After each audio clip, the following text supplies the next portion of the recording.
deer jumping over it and pressing it down repeatedly or something like that. But it was just worth looking at. You know, all the strands seemed to be fine, nice and tight, except for that top one was twisted around the second strand. So wanted to look at it. But we're walking down this fire break down here just a little ways because we don't want to end up like we did last time and get into a position where we can't get back. So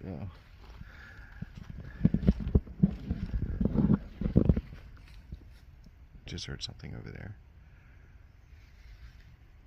It sounded like a palmetto actually being moved.